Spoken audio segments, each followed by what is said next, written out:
your marriage and financial responsibility. Can you hear me? Yes. Okay. Yeah, yeah, I can really talk to you about that. Um, where how you know how they say that you need to be equally yoked in your marriage and in your relationship. Yes. Um, Financially, I don't think I was equally yoked.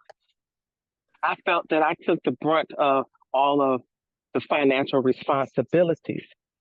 And I'm not sure, as I think back, I'm not sure if it's because I am an alpha woman.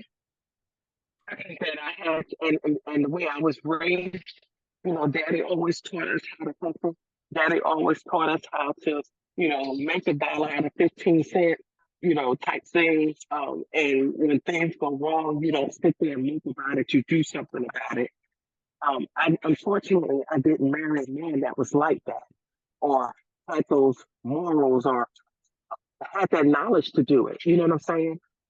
Well, As a man, that's true. A lot of times with that is that men that are, you know, we all have some men that are savers. We have some men that are spenders. As a right, man, if you're a saver, you you kind of want to look at your woman and be like, if she look at her spending habits because you don't want to save money just for her to spend it. right, Vice versa, if you a spender, you want to find a woman that's a saver because that's more money for you to spend. right. And But he was the, neither. He was neither or. He was either or. I mean, he was not. He was neither because of the fact that um, not necessarily did he spend, but he didn't know how to save either. This is a man who had a checking account, had a savings account, but every time he got paid, he withdrew every dime he had and went to each creditor and paid them cash. That's well, what he was. That's how he. that's probably how he was raised. Yeah, that's how he was raised. Still to And this day, his mother does the same thing. She goes, she gets her Social Security, she goes to yeah, the bank, takes all her money out, and pays her bills. She doesn't keep any money in their banking account,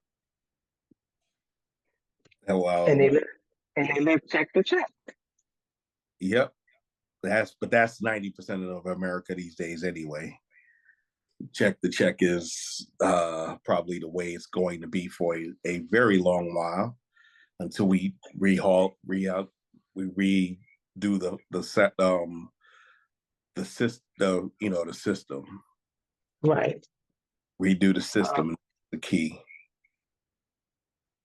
but the thing about it, when you, and I think we talked about this before, when you're in a society or when you're being raised by your parents who don't know any better, they can't teach you any more better.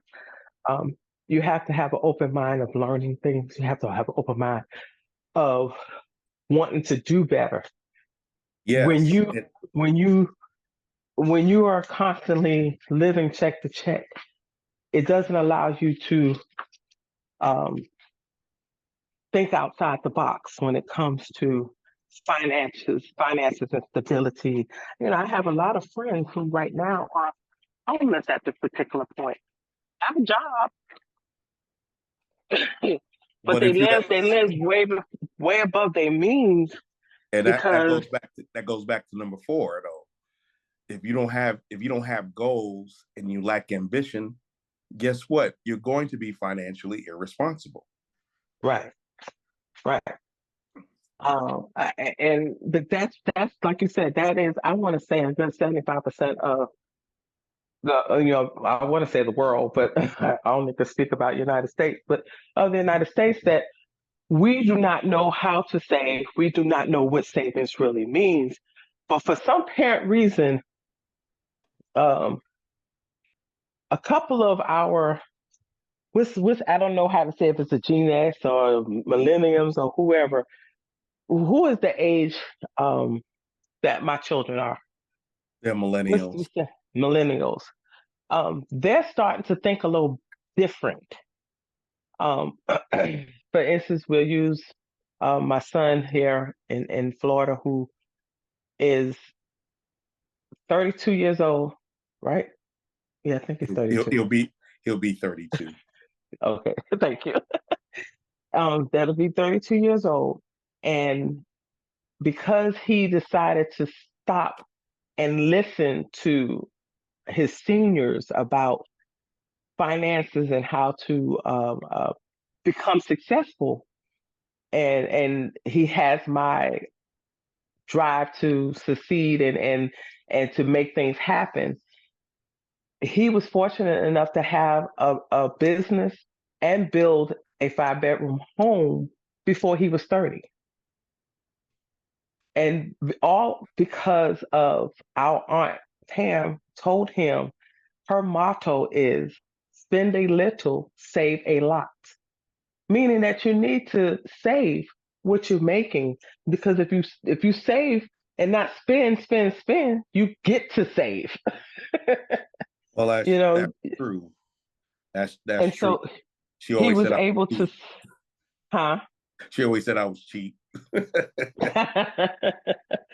But I wish she would have told me that when she was raising me.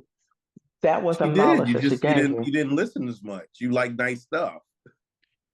Well, I think I don't recall her telling me that, so that's a good thing. You see, I didn't pay attention to her, but thank God my children did.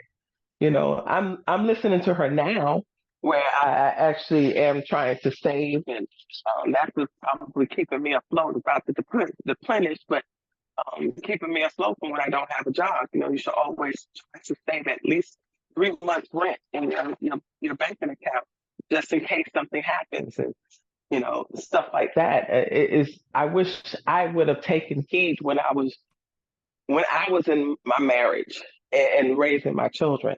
I wouldn't have had to work two or three jobs and have a couple of hustles on the side. You know what I mean? Right. Um, because if I would have taken the time to not spend, and just bought what I needed and not what I necessarily wanted, maybe life would have been a little bit easier for me. So I thank goodness that the millennials now, because as well as my oldest son, he's doing the same thing where he is, he finally got he got a house built, and he's in his 30s.